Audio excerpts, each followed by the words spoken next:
ख़वातीन की टेंशन दूर कर देने वाली एक बहुत ही मज़ेदार रेसिपी आप लोगों के लिए मैं लेकर आई हूँ आज। क्योंकि ये रेसिपी इतनी मज़े की बनी है कि इसके आगे इफ़्तार भी आप भूल जाएँगे। इफ़्तार में जब आप ये रेसिपी बना के खाएँगे तो इंशाअल्लाह ताला इसके आगे बाकी सब आपको फ़ीका लगेगा। सहरी का मज़ा भी दोबाला हो जाएगा जब सहरी में आप खाएँगे। तो चलिए रेसिपी देख लेते हैं। इसके लिए सबसे पहले कढ़ाई में आधा कप कुकिंग ऑयल लेंगे और 1 टेबल स्पून भर के पिसा हुआ लहसुन अदरक का पेस्ट, 1 टेबल स्पून अदरक का पेस्ट। तो अब इन दोनों चीज़ों को हमने अच्छी तरह से पहले फ्राई करना है।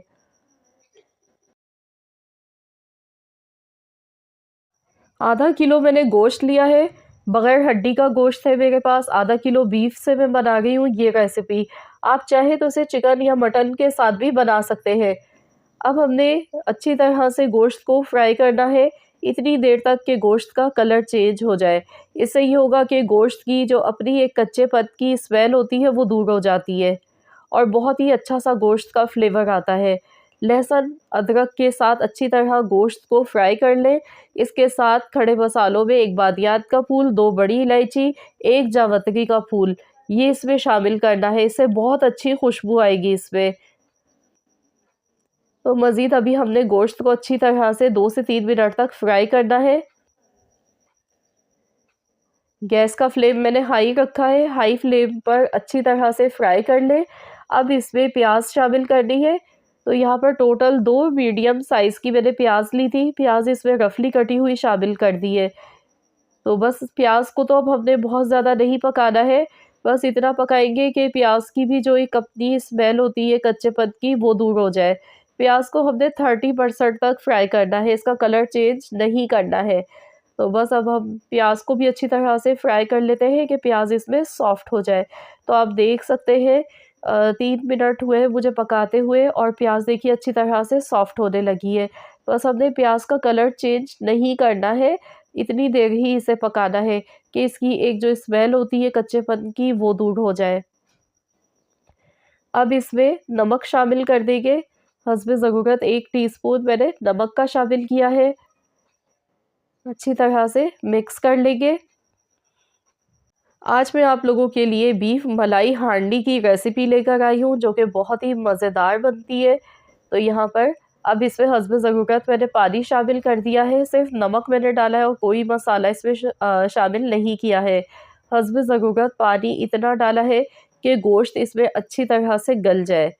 तो आपने भी इसी हिसाब से पानी डालना है कि गोश्त इसमें अच्छी तरह गल जाए। मैंने 4 गिलास के बराबर पानी इसमें ऐड किया था। तो टोटल यहाँ पर मुझे 1 घंटा और 15 मिनट लगे हैं। तो मैंने बीच-बीच में भी 1-2 बार चेक कर लिया था। गोश्त यहाँ पर देखिए गल चुका है और प्याज़ देखिए जो हमने इसमें डाली थी वो बिल्कुल भी नज़र नहीं आ गई है, अच्छी तरह से पक चुकी है। अब इसमें दही शामिल करना है, 1 कप भर के आपने दही इसमें ऐड करनी है। मिला लेके अच्छी तरह से मिक्स करेंगे।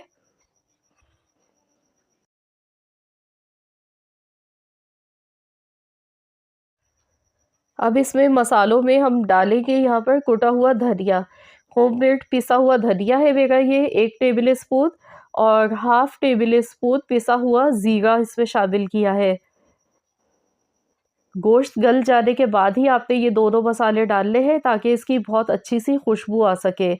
काली मिर्च का पाउडर इसमें आधा चम्मच शामिल कर दिया है। थोड़ा-सा मैं बाद में इस्तेमाल करूँगी, ऊपर से डालूँगी जो कि दिखने में बहुत अच्छा लगता है। कोशिश कीजिएगा कि पहले से पिसा हुआ काली मिर्च का पाउडर इसमें यूज़ ना करें, उसी टाइम ताज़ा फ्रेश आपने काली मिर्च पीस के डालना है। इससे बहुत अच्छी खुशबू आती है। हरी मिर्चें मैंने यहाँ पे ली थी 4 अदद। 4 हरी मिर्चें कटी हुई इसमें शामिल कर देंगे। अच्छी तरह से मिलाएँगे, इसे मिक्स करेंगे। तो आप देख सकते हैं इसमें जो ऑयल है ना इसका वो अलग से सेपरेट हो चुका है। ये देखिए। अब इसमें हम डालेंगे फ्रेश क्रीम। तो यहाँ पर फ्रेश क्रीम यूज़ करनी है तकरीबन आधा कप। इससे बहुत ही मज़े का इसका फ्लेवर आएगा। आप चाहे तो दूध की मलाई भी इसमें डाल सकते हैं, अगर आप जमा करते हैं दूध की मलाई, तो वो भी इसमें शामिल की जा सकती है आधा कप। या फिर इस तरह से आप ये डब्बे वाली क्रीम ले लें, आधा कप आपने ये डालनी है। इससे बहुत ही ज़बरदस्त सी इसमें फ्लेवर भी आएगा, थिकनेस आएगी। तो आप देख सकते हैं माशाल्लाह बहुत बेहतरीन ये लग रही है। लेकिन अभी इसमें मज़ीद एक स्टेप करना बाकी है। तो यहाँ देखिए कलर आप इसका चेक कीजिए कितना खूबसूरत लग रहा है, बहुत ही ज़बरदस्त। अब हमने इसमें स्मोक लगाना है, स्मोक लगाने से स्मोकी फ्लेवर इसमें बहुत ही ज़बरदस्त लगता है। तो यहाँ पर देखिए मैंने कोयला गरम कर लिया था। अब ऑयल थोड़ा-सा डालेंगे ऊपर से और अब हम इसे फ़ौरन से कवर कर देंगे ताकि इसमें अच्छा-सा स्मोक का फ्लेवर आ सके। 10 मिनट के लिए हम इसे ऐसे ही छोड़ देंगे और 10 मिनट के बाद फिर मैं आपको दिखाती हूँ। 10 मिनट हो चुके हैं। माशाल्लाह बहुत ही ज़बरदस्त, बहुत बेहतरीन सी खुशबू आ गई है। तो देखिए माशाल्लाह अल्हम्दुलिल्लाह बहुत ही मज़ेदार, बहुत ही वीआईपी रेसिपी बन के तैयार हुई है। यकीन मानिए आप इफ़्तार में खाएँगे, आप ये बना लेंगे तो इफ़्तार का मज़ा भी दुबाला हो जाएगा। और दूसरा इफ़्तार के अलावा सहरी में आप इसे गरमा-गरम पराठों के साथ सर्व कीजिएगा, बहुत ही मज़े की लगेगी आपको ये रेसिपी। या फिर आप इसे ईद के लिए बना सकते हैं, स्पेशल गेस्ट आ गए उनके लिए बनाइए, दावत के लिए बनाइए। लेकिन ज़रूर बनाइएगा और मुझे अपना फीडबैक भी दीजिएगा कि आप सबको कैसी लगी है मेरी आज की ये रेसिपी। तो आप देख सकते हैं ऊपर से मैंने थोड़ी-सी काली मिर्च गार्निश की है और थोड़ी-सी हरी मिर्च ऊपर से मैंने इस तरह से गार्निश कर दी है। तो इसी तरह से आपने इसे सर्व करना है। गैस का फ्लेम मैंने बंद कर दिया था, जिस टाइम मैंने स्मोक लगाया था, तो गैस का फ्लेम मैंने बंद कर दिया था। तो चलिए अब हम इसे डिश आउट कर लेते हैं। तो आपको मैं फाइनल दिखाती हूँ डिश आउट करके। तो देखिए आप इसमें चेक कीजिए, इसमें ग्रेवी भी देखिए कितनी ज़्यादा है। ऐसे नहीं है कि बिल्कुल एकदम ड्राई है और घर में अफ़राद ज़्यादा हैं तो फिर खाना मुश्किल हो जाता है। जब सालन में ग्रेवी नहीं होगी तो फिर रोटी चपाती खाना मुश्किल हो जाती है। तो आप लोगों की आसानी के लिए मैंने इसमें प्याज़ का भी इस्तेमाल किया है भरपूर और जायका इतना उम्दा है कि उँगलियाँ चाटते रह जाएँगे। बहुत ही मज़े की रेसिपी है, ज़रूर आप लोग ट्राई कीजिए, स्मोक लगाने से इसका फ्लेवर बहुत ज़्यादा बढ़ जाता है। तो सेम रेसिपी को ही आपने फ़ॉलो करना है और मुझे बताना है कैसी लगी है आपको मेरी आज की ये रेसिपी। आई होप कि आप सबको रेसिपी अच्छी लगी होगी। अगर रेसिपी पसंद आई है तो वीडियो को लाइक कर दीजिएगा, शेयर कर दीजिएगा।